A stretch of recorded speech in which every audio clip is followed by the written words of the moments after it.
2026. Sejam todos muito bem-vindos, meus amigos, a mais um vídeo do canal Terra Brasilis News. Hoje com notícias pesadas, mais escândalos, muitas coisas negativas que vêm da maior corte brasileira.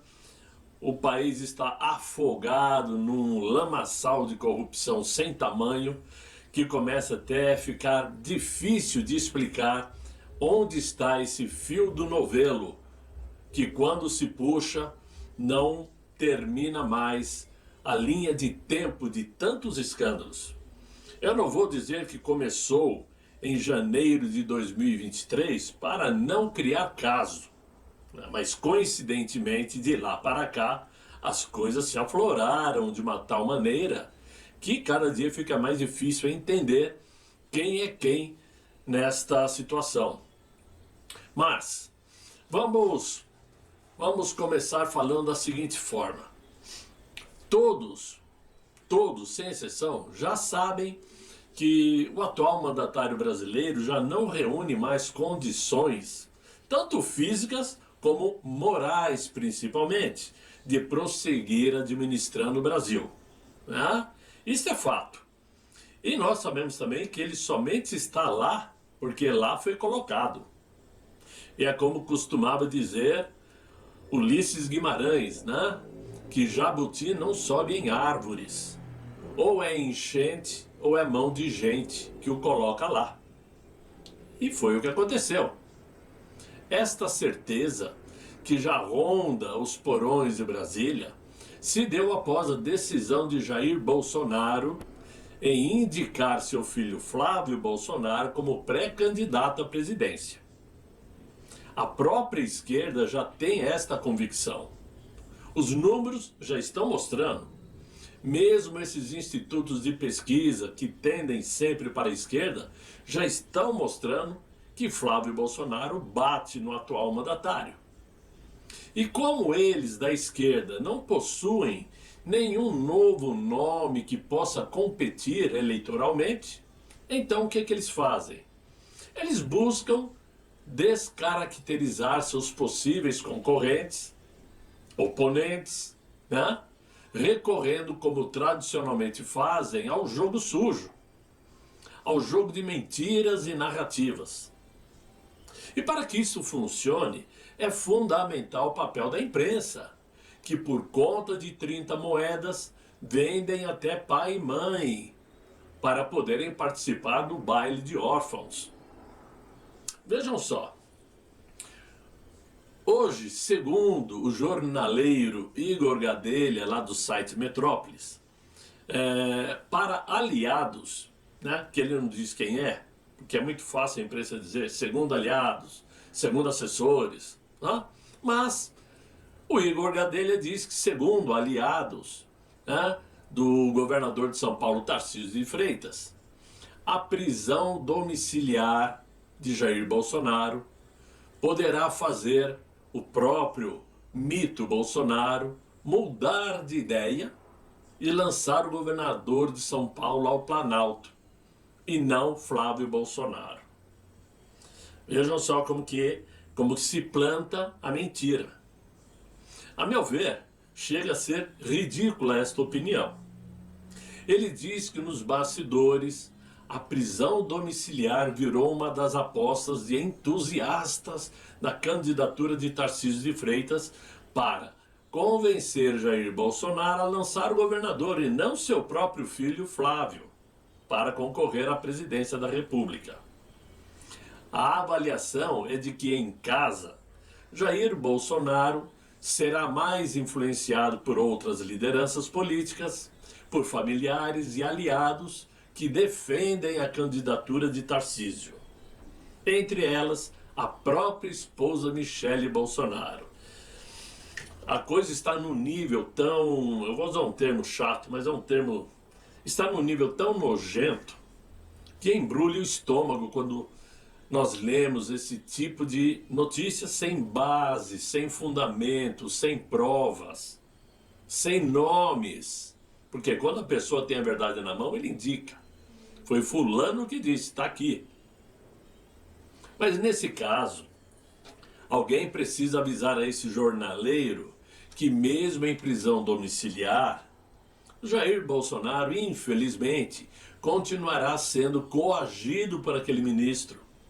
Pelo menos até o final deste ano, com certeza. Até os pleitos de outubro. E vai ser coagido como? Através de tornozeleira eletrônica, assim como se encontra o general Heleno em prisão domiciliar, né? Jair Bolsonaro continuará proibido de se manifestar publicamente, ao vivo ou pelas redes sociais. E as visitas, muito provavelmente, quase que com certeza, serão monitoradas. O que significa dizer que esta baboseira de que Jair Bolsonaro será mais influenciado caia água abaixo. Não faz o menor sentido. Mas, na avaliação dos aliados de Flávio Bolsonaro, porém, o tiro, se acontecer, deve sair pela culatra.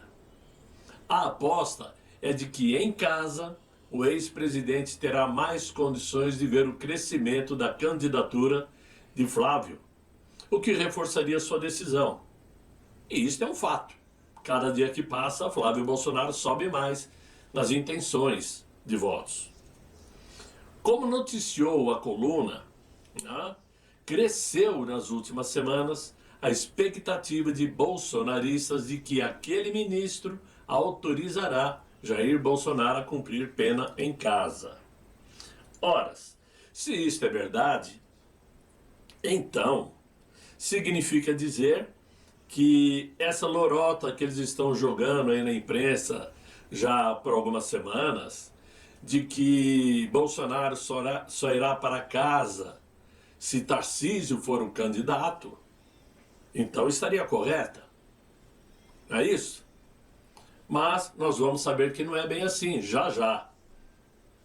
Porque, como sempre eu digo, a imprensa inventa narrativas a gosto do freguês. E nesse caso o freguês é o PT, que só ganha quando assiste às desavenças dentro da direita. Mas parece que esse jornaleiro, o Igor Gadelha, não viu o post feito pelo próprio governador de São Paulo, Tarcísio de Freitas, no fim do dia de ontem, lá na Rede X, né, deixando claro, por escrito, o seguinte: sou candidato à reeleição do governo do estado de São Paulo e irei trabalhar sempre por uma direita unida e forte, para tirar a esquerda do poder. Qualquer informação diferente desta não passa de especulação. Eu irei visitar o presidente Jair Bolsonaro, a quem sou e serei grato e leal. A visita será na próxima quinta-feira, para prestar o meu total apoio e solidariedade. Ponto. A meu ver, a partir do momento em que, mesmo depois de reiteradas vezes, né, se colocar como candidato à reeleição por São Paulo, e agora ele, Tarcísio, deixa por escrito na Rede X sua intenção, é porque ele está colocando em jogo sua credibilidade e fidelidade a Jair Bolsonaro, se ele não cumprir o que está dizendo, ou o que está escrevendo. E o tempo vai mostrar isto. Vocês sabem, vocês me acompanham há muito tempo, e eu já há um bom tempo venho aqui tentando mostrar que estão enganados com relação a Tarcísio de Freitas. Não porque eu, Paulo Alves, acho, penso, ou porque eu gosto do Tarcísio de Freitas, mas é porque a política, as matérias políticas mostram isto, por conta das contradições em matérias jornalísticas. Tá? Ora, penso que ninguém é melhor para saber da amizade fiel de Tarcísio que o próprio presidente Jair Bolsonaro. Porque muitos tentam provar lealdade sem nada ter feito para justificá-la. Até porque lealdade não se mede em abraços, em sorrisos, mas às vezes se mede em um silêncio compartilhado. E para não dizer que o post de ontem na Rede X foi apenas para tentar amenizar as críticas que vem recebendo, sexta-feira, o governador de São Paulo reafirmou que não renunciará ao Executivo Paulista em abril e que apoiará o senador Flávio Bolsonaro na disputa pelo Palácio do Planalto nas eleições desse ano. A matéria que saiu no site Metrópolis diz o seguinte: sempre falei do meu carinho, da minha lealdade ao presidente Jair Bolsonaro. E dizia: o meu candidato é o Bolsonaro ou quem ele indicar. Tarcísio já dizia isso há muito tempo. Ele indicou o Flávio. Então, quem é o meu nome a partir de agora? É o Flávio Bolsonaro, disse ele. O que vai acontecer em abril? Nada. Vou continuar tocando o barco. Não vou apresentar cartas de renúncia. Não vou me descompatibilizar. E focarei num projeto de longo prazo em São Paulo. E ajudarei o Flávio nesta caminhada, completou ele. Vocês estão vendo a imagem? Está aí. 10 de agosto de 2023. Foi quando ele já afirmou em uma conversa no Flow Podcast, que foi realizada em 9 de agosto de 2023. E eu acredito que cada dia fica muito mais claro o que vem afirmando há um bom tempo. Não é uma visão fantasiosa, não é uma inocência de minha parte, como alguns comentam abaixo dos meus vídeos, né? Porque é uma visão de quem acompanha o noticiário de uma forma mais fria, não com o fígado. Eu deixo o emocional de lado para entender. Por isso eu leio também os sites da esquerda, para entender como eles pensam, o que eles programam, o que eles tramam principalmente. Daí é mais fácil tirar uma conclusão mais clara, mais evidente. Eu sei que não é por isso que vocês todos agora, do dia para a noite, agora sou Tarcísio para sempre. Eu sei que não é assim. Simpatia é uma coisa que leva-se tempo para conquistar, né? Quem não é simpático é uma pessoa dificilmente muda, mas não se pode misturar as coisas. Você não pode deixar de apoiar um bom governo porque não é simpático a pessoa. Você pode ter ranço, não gostar do jeito, não gostar da maneira, mas tem que admitir quando um governo é bem feito. Tem muita gente que não gostava e ainda não gosta de Jair Bolsonaro pelo jeito, o jeito de ser de Jair Bolsonaro, mas admitem que o governo de Jair Bolsonaro foi infinitamente melhor do que o atual. Mas o tempo vai mostrar. Agora, eu quero entrar no assunto que saiu hoje no Estadão e olha, vai dar o que falar, porque a vida de Dias Toffoli já não está fácil. Está muito complicada, está muito difícil de passar pano para ele. Dentro do próprio Supremo Tribunal Federal o ambiente está péssimo. Está péssimo porque está totalmente contaminado por conta principalmente de 2 ministros e mais 2 que passam pano, né?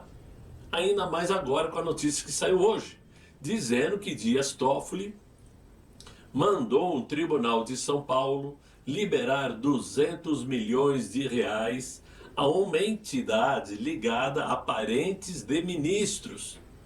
E isto provocou aí uma crise estrondosa no Tribunal de Justiça de São Paulo. A tal NUPEC, N-U-P-E-C, NUPEC, contratada pela Prefeitura de São Sebastião, repassava procurações a escritórios como o do filho do ministro do Superior Tribunal de Justiça, Francisco Falcão, e do genro de Luiz Fux, para representar formalmente o município. A entidade diz que a decisão do Supremo Tribunal Federal apenas ratifica outras no âmbito das instâncias inferiores.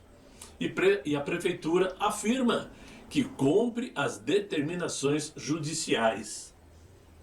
Este É um contrato, digamos assim, que resultou em 1 bilhão em royalties do petróleo para o município de São Sebastião, que fica aqui no litoral paulista, e virou pivô de embate entre o Tribunal de Justiça de São Paulo, o Ministério Público de São Paulo e o ministro Dias Toffoli do Supremo Tribunal Federal, em pleno recesso judiciário. Olha só. O impasse que gerou despachos com farpas entre magistrados levou à liberação, na véspera de Natal, de honorários milionários a uma organização ligada a parentes de ministros das Cortes Superiores. A medida atinge tanto valores que estavam bloqueados em juízo, que eram mais de 40 milhões de reais, como, por tabela, os montantes que a prefeitura ainda vai desembolsar para pagar honorários. A liberação foi determinada pelo Tribunal de Justiça Paulista, por ordem direta de Dias Toffoli. Este, por sua vez, atendeu a um pedido feito pelo Núcleo Universitário de Pesquisa, Estudos e Consultoria, que é a tal NUPEC. Procurada aí pela reportagem do Estadão, a entidade frisou em nota que a decisão do Supremo Tribunal Federal apenas ratifica outras decisões no âmbito das instâncias inferiores. Olha só, fica até difícil saber por onde começar, porque a lista de escândalos envolvendo Dias Toffoli vem aumentando dia após dia. Os escândalos são tantos que ninguém mais fala daquele outro ministro, que já foi até sancionado e dessancionado pelo Trump. Tudo começou por onde? Começou por aquela denúncia da Malu Gaspar sobre um contrato de 129 milhões da esposa daquele ministro com o Banco Master. E, claro, porque o Banco Central decretou a falência do banco. Aí começou os problemas, porque o tal do Vorcaro não ia cair sozinho e deve ter pressionado a muita gente a se coçar para salvar o banco. Até que, evidentemente, surgiram aquelas denúncias onde o Dias Toffoli mandou a Polícia Federal fazer investigações, depois mandou a própria polícia entregar os resultados diretamente para ele no Supremo Tribunal Federal. Uma ação que deveria ir para a primeira instância já começou no Supremo Tribunal Federal, caiu nas mãos do Dias Toffoli, ele mandou arquivar tudo dentro do Supremo Tribunal Federal, né? Aí veio o grande pepino do Resort Itaiaia, que estava em nome de 2 irmãos de Dias Toffoli, sendo que depois dizem que os 2 irmãos venderam para uma empresa que tem um escritório que fica justamente na residência da cunhada de Dias Toffoli, onde a imprensa verificou que a casa é uma casinha simples, sem a mínima condições de justificar a propriedade de um empreendimento como o Resort Itaiaia, que recebe políticos, festas, etc e tal. Um resort que tem uma casa especial para Dias Toffoli, que fez mais de 164 visitas ao resort. Ou seja, esse escândalo está explodindo e ainda me surge essa de hoje. E aí a pergunta que qualquer um de nós poderíamos fazer seria a seguinte: quem vai parar com o Supremo Tribunal Federal? Quem vai dar um breque? Quem vai ter coragem de colocar esses ministros contra a parede? Porque uma coisa é certa. Muito provavelmente, obviamente, não sei, não são todos que estão envolvidos em problemas. Mas, quase que com certeza, quem não está envolvido sabe de alguma coisa. Porque basta olhar para tentar interpretar. Como que um ministro que ganha 45, 46 mil reais possui empreendimentos de mais de 6 milhões em um resort como participação, né? Que possui propriedades de 10, 20 milhões de reais. O que ganha não justifica. É porque eles têm esposas com escritórios advocatícios famosos. Mesmo assim, cria-se aí uma dúvida muito maior, que é o fato de que esses escritórios atendem a clientes com problemas no próprio Supremo Tribunal Federal. As esposas de ministros advogando em casos que estão dentro do Supremo, o que é pior ainda. Então, isto só deixa claro o seguinte: o Brasil está mergulhado em um lamaçal de corrupção e que ninguém consegue enxergar uma saída, porque a única possível seria o quê? O impeachment de ministros, limpar o Supremo Tribunal Federal, mesmo sabendo que se isto viesse a acontecer num período aí curto de tempo, outros ministros seriam colocados pelo mesmo mandatário que aí está. O que quer dizer que qualquer um dos indicados já chegaria no Supremo com ficha suja. Então não podemos imaginar num médio espaço de tempo, né? Curto é impossível, mas com muita luz no fim do túnel, não podemos imaginar num médio espaço de tempo uma solução pacífica para o Brasil, uma solução democrática, baseada nas 3 instituições, né? É impossível imaginar isso. Por quê? As 3 instituições estão atoladas até o queixo nesse mar de lamas. O Executivo, porque sabemos quem lá está. O Legislativo, porque a grande maioria, a grande, extensa maioria de parlamentares que lá estão, e principalmente os 2 presidentes do Congresso Nacional, estão sim com problemas dentro do Supremo Tribunal Federal. E que se tentarem, se ousarem agir contra os ministros, terão seus processos abertos e julgados em tempo recorde. Assim como foi em tempo recorde o inquérito e julgamento e condenação do nosso presidente Jair Bolsonaro e de todos os outros que estão cumprindo pena na Papuda, seja onde for, as vítimas do 8 de janeiro.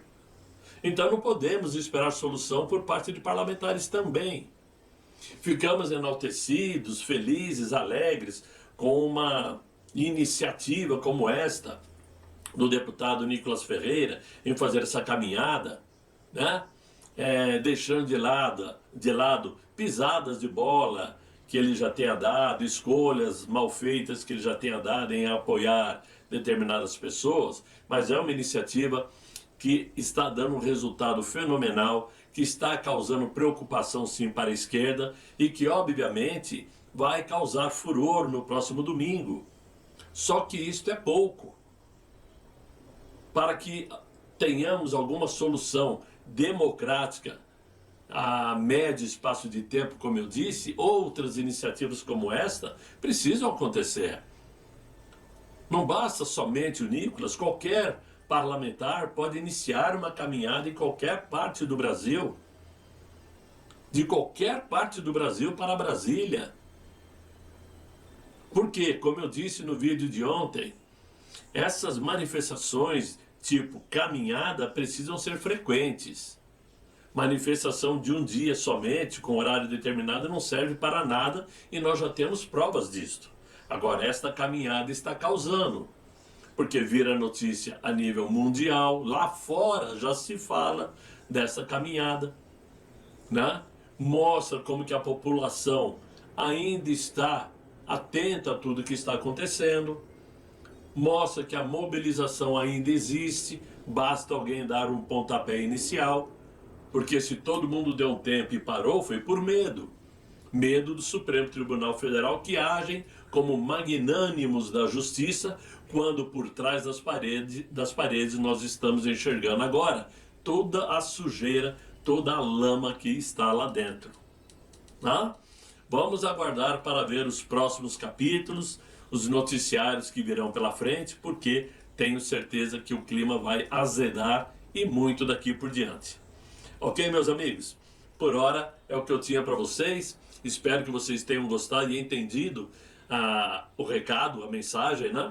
Porque é importante a gente nós verbalizarmos de forma mais clara o que está acontecendo para abrir os olhos daqueles que ainda estão em dúvidas sobre quem é quem nesse jogo político do Brasil.